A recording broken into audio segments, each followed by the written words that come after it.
I think we lost him. Stupid dragon.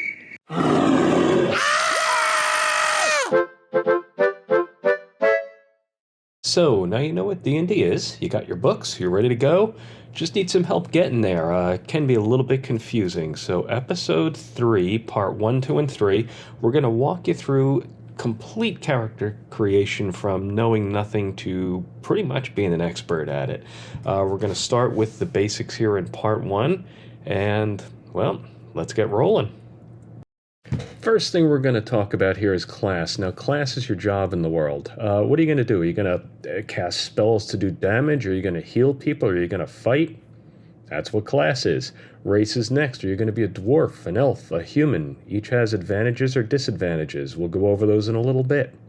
And alignment. Now, alignment's pretty much who you are. Are you good? Are you bad? How bad are you? How good are you? We'll cover that in part 3.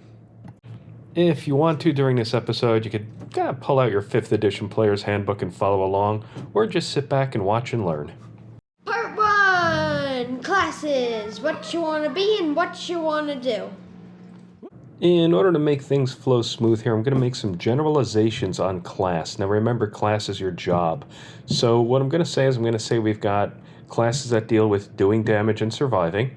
We have classes that deal with spellcasting and the arcane, and we have classes dealing with scouting and spycraft. Purists are going to hate it, but hey, it's my video.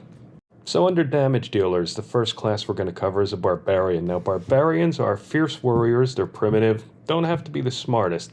They have battle rage, high survivability, can use weapons. Overall, they're fantastic hitters. Good to have one in the party, lots of damage.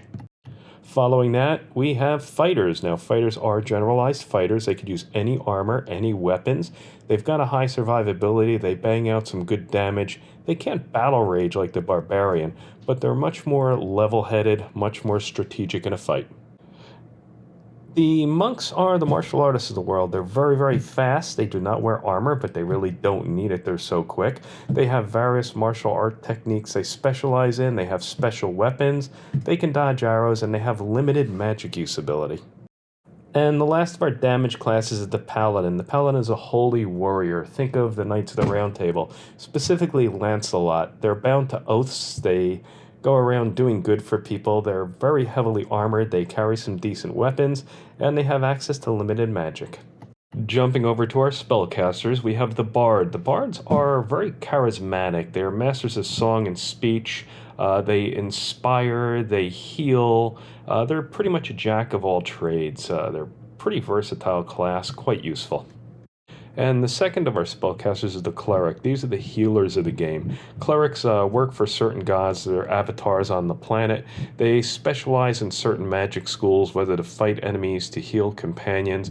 Heavily armored, heavily weaponed. They're pretty impressive. And the next of our spellcasters is the Druid. Now, Druids are priests of nature. They can communicate with animals. Some of them can turn into animals. They have various weapons and armor. They do utilize magic to heal and utilize elements. If you're outdoors, you want a Druid. Sorcerers are magic users, spellcasters that were born that way. They have access to raw and powerful magic, so even though their spells are powerful, they're a little bit uncontrollable and unpredictable. They could actually end up doing damage to themselves or the party, but they are fun to play. Now, Warlocks. Warlocks make pacts with devils or other beings, such as Cthulhu. They seek knowledge. They utilize powers through the multiverse. They can use weapons and armor. They tend to be cult leaders and figures out of nightmares. Your basic wizard, your basic Gandalf, these are supreme magic users. At the beginning of their careers, they're quite weak, but as they grow and age and learn, they become incredibly powerful. They don't use weapons or armor. They're more or less glass cannons, seekers of knowledge, keepers of lore. And as we jump over into our scouts and spies, the first is the Ranger. The Ranger is an outdoor version of a warrior. These are the guys that you look to with the bows, the arrows. They track, they hunt. They have favorite enemies that they specialize against, and they often have animal companions with them. And last but not least, your rogue. If you're looking for an assassin, a thief, somebody to open locks, somebody to disarm traps, somebody to sneak attack your enemies or fade into the shadows so they can't be seen, that's where your rogue comes into play. So there you have it, some generalized classes. We have damage dealers, we have spellcasters, and we have scouts/spies, because that's what I said it was. Anyway, what happens now is we're going to decide on which race we want to be. And by race, we mean, do we want to be a dwarf, an elf, a human? A lot of people do this in reverse. They choose a race first and then a class. I prefer choosing a class first because each race brings pluses and minuses to the table for classes.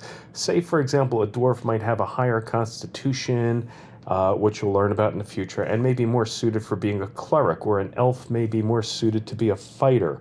So determine what you want to do, and then I'll show you how to look up your race based on the job you want to perform. For me, I mentioned cleric. I'm prone to clerics. I like them. They hit hard. They survive. They help heal. So we're going to keep in mind that we're going to be building a cleric throughout this whole operation. So with that being said, let's take a look at these races and figure out what race this cleric is going to be. Races! They can be anything from dwarves to elves and more. Yeah, part 2. Now, as far as races go, there are tons of races in D&D. It used to not be the case. Way back 1st, 2nd edition, 5, 6 races, but with each edition comes more races. With each expansion pack comes more races. Races now have sub-races, so if you have an elf, you can have not only an elf, there are sea elves, there are dark elves. It's absolutely insane. So, in order to make things easy, and in order to make things learnable, we're going to stick with 4 races. They're all located in the player's handbook. They're all basic races. They will teach you what you need to know and how to play. And you can go and research the other races and sub-races on your own in the future.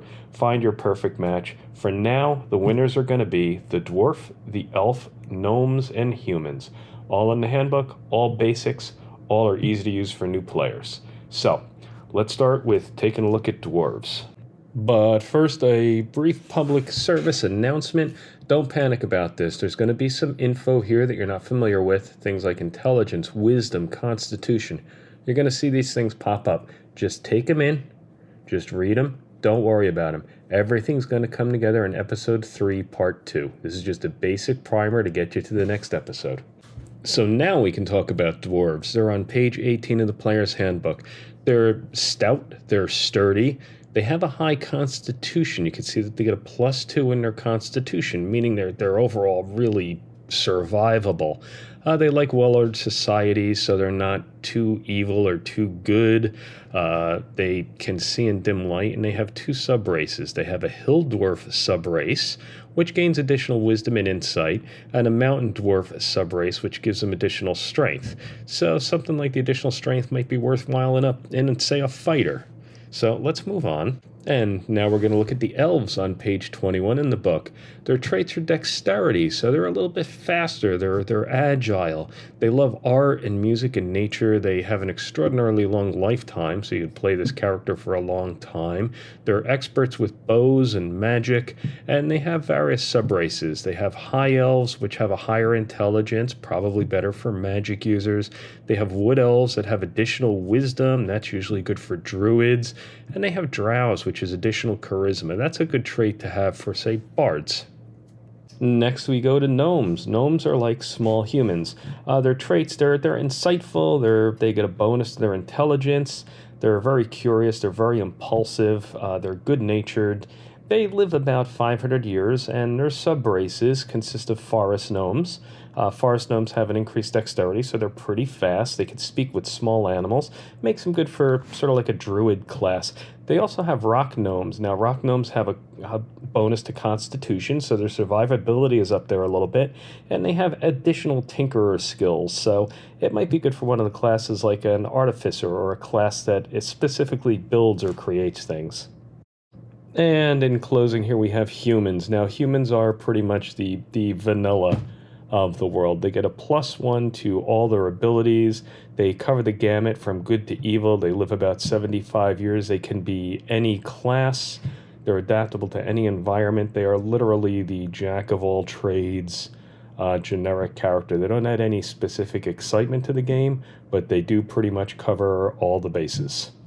So with our cleric, we're going to go with the hill dwarf. I'm partial to clerics as it is, and I chose the hill dwarf specifically because the constitution bonus increases survivability. The wisdom bonus actually helps with cleric spells when you build a cleric. And again, constitution and wisdom, we will go over in the next episode. Next episode, you will completely understand those and how they affect the character build. This character can also see in dim light. He's stout, he's resistant, and he'll have capability with armor and various weapons. Add to that his ability to heal other players, and he's going to be a pretty well-rounded character. So let's go to part 3, alignments. You can be good, bad, or anything in between. Evil, evil, evil. So alignment is optional in some games. A lot of DMs just let players play as their own personalities, but it does add a neat little aspect to the game if you want to take on an alternate persona. Alignments are utilized, the mechanic utilizes good versus evil and lawful versus chaotic and breaks them all into little different subcategories. Now the moral component of the categories are good, where you're good, you help others when you can. You're neutral, where your loyalties lie mostly with yourself, or you're evil, where you're basically a jerk. You're out to look after yourself and potentially harm others without care. Add to that an ethics modifier. Now the ethics modifiers are chaotic, lawful, or neutral. Chaotic character is absolutely crazy, nutty, unpredictable. A lawful character stays within the bounds of the law, and a neutral character interprets rules as they see fit for their own situation. Now we take those ethic modifiers and combine them, and here's our list of the goods. Chaotic good. You work without boundaries or limitations. You're like Robin Hood. You're stealing from one person to give to somebody else, and as long as you do good on the end, it doesn't matter how you get there. Lawful good. You want to stop things. You want to make sure things work out for right, but at the same time, you want to stay within the bounds of the law and work everything systematically, and without error. And then there's neutral good. That's your generalized good guy. You're not a bad guy, you're not a great guy, you're a good guy. You tend to break the laws once in a while if you need to, but overall, you're a pretty decent person. The neutrals follow, and neutrals, you don't lean one way or the other too severely. The chaotic neutral, chaotic neutrals are a bit crazy. They're true free spirits. They don't believe in any authority. They do whatever they want to do at the moment that they want to do it. They could lean to be incredibly evil. They could lean to be incredibly good. They can switch on a dime between the two. Lawful neutral, you have a code, you have a duty. Your personal feelings aren't involved in this at all. What you're told to do, as long as it's under the law, is what you do. Personal feelings, not involved. True neutral, also known as neutral, is you get a good glimpse of everyone's perspective. You see everybody's side, but you really don't judge. You act on what you feel is best. You act on what you feel brings balance to things. And finally, we have the evils. Chaotic evil, that's about as bad as it gets. Did that guy look at me? Well, I'm going to kill him. I'm going to kill his family. I'm going to track down anybody you ever met and kill them too. You have lawful evil. Say you're an assassin. For example, they work within bounds. They know that there's laws. They know that there's codes and there's honor amongst thieves. So they try to honor the local guilds and stay within the rules, even though they are evil. And then there's neutral evil. Neutral evil is somebody, again, just like neutral good. You're generally just a bad guy. You don't break laws to any crazy extent, but most things you do are for yourself, and whether or not they harm others, you really don't care.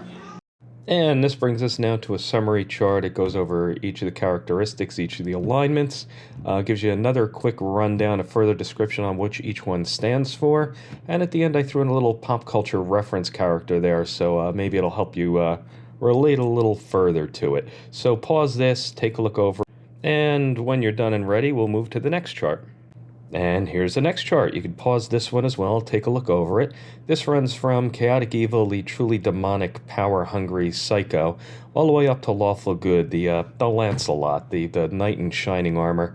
And it gives you a little rundown of each level in between, how they stack up amongst each other with a couple keywords to the left and right. So now that we understand alignments, we're going to decide that our Hill Dwarf Cleric is going to be neutral good.